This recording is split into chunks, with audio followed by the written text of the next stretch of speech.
Assalamualaikum warahmatullahi wabarakatuh. Alhamdulillah anak-anak, pada hari ini kita akan belajar untuk materi mata pelajaran IPA. Untuk yang kelas 7 nanti, untuk yang IPA yang mengajar adalah saya, nama Ibu Siti Amiroh. Untuk materi IPA yang kelas 7 nanti bab satunya tentang objek IPA dan pengamatannya. Materinya yang pertama tentang penyelidikan IPA, yang kedua nanti yang akan dibahas tentang bab pengukuran, bisa tentang besaran dan satuan. Untuk yang hari ini kita belajar tentang penyelidikan IPA ya anak-anak. Tujuan pembelajarannya yang pertama adalah peserta didik dapat menjelaskan 3 keterampilan proses dalam penyelidikan IPA. Yang kedua, peserta didik dapat menjelaskan kegunaan atau manfaat mempelajari IPA. Dan yang ketiga, peserta didik dapat menyebutkan objek apa saja yang dipelajari dalam IPA. Sebelum masuk ke materi penyelidikan IPA, saya jelaskan dulu tentang apa itu IPA. IPA adalah ilmu pengetahuan alam, ilmu yang mempelajari segala sesuatu yang berada di sekitar kita, baik yang hidup maupun yang mati. Jadi segala benda di alam ini nanti baik tentang yang hidup, hewan, tumbuhan, atau mungkin yang mati, benda, lautan, hutan, dan lain-lain nanti akan kita pelajari dalam ilmu IPA. Untuk objek yang dipelajari dalam IPA adalah seluruh benda di alam dengan segala interaksinya untuk dipelajari pola-pola ketelaturannya. Objek IPA itu dapat berupa benda yang sangat kecil atau benda mikroskopis hanya bisa dilihat pakai mikroskop, misalnya bakteri, virus, dan atom, ataupun benda yang ukurannya sangat besar seperti lautan, bumi, dan tata surya. Ilmu IPA dapat dikelompokkan menjadi 4 bagian, yaitu yang pertama ada fisika, kimia, biologi, ilmu bumi, dan antariksa.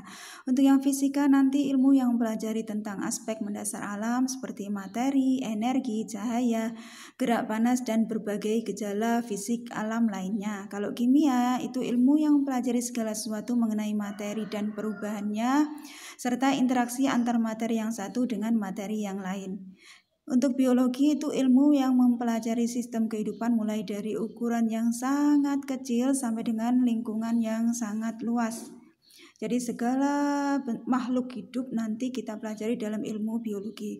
Untuk ilmu bumi dan antariksa merupakan cabang IPA yang mempelajari tentang asal mula bumi, perkembangan dan keadaannya saat ini, bintang, planet, dan berbagai benda langit lainnya.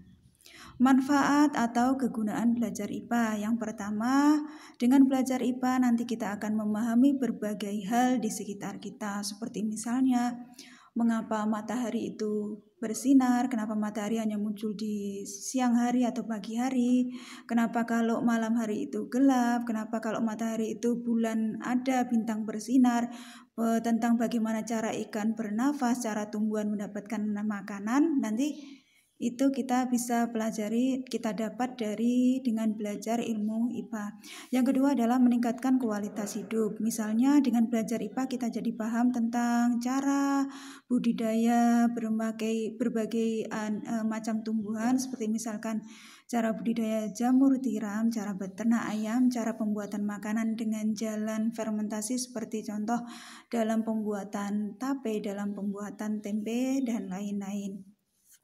Yang ketiga, dengan belajar IPA kita dapat menyelesaikan masalah, misalkan bagaimana cara mendapatkan air yang bersih dari air yang keruh, dan lain-lain. Yang keempat, berpikir logis dan sistematis. Misalnya jika dihasilkan data, kita menemukan bunga warnanya kok seperti ini, atau mungkin menemukan hasil praktikum warnanya seperti ini, maka nanti apa kesimpulannya, itu nanti termasuk salah satu manfaat dari kita belajar IPA.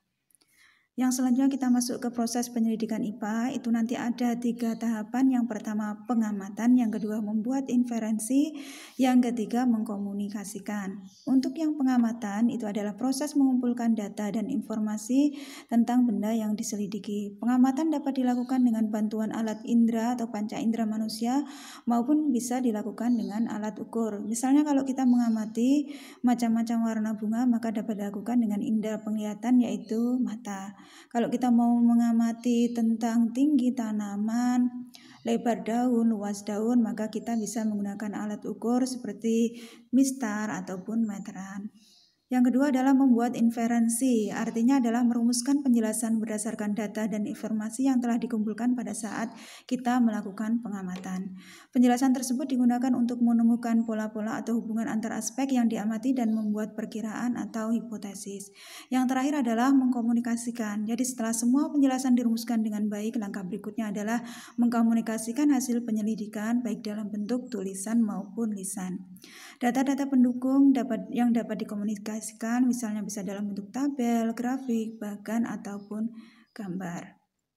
Itu saja untuk materi pada pagi hari ini. Sampai jumpa lagi nanti di pertemuan berikutnya pada hari Kamis minggu depan. Jadi untuk yang mata pelajaran IPA nanti kita pelajari setiap hari Kamis. Untuk yang materi berikutnya di hari Kamis depan adalah tentang pengukuran. Nanti bisa dibahas tentang ada bahasan tentang besaran pokok, besaran turunan, dan tentang satuan ada satuan baku dan satuan tidak baku. Nah, demikian untuk materi pada pagi hari ini. Untuk tugasnya nanti dibaca sendiri di WA, akan saya sampaikan berikutnya. Demikian, Assalamualaikum warahmatullahi wabarakatuh.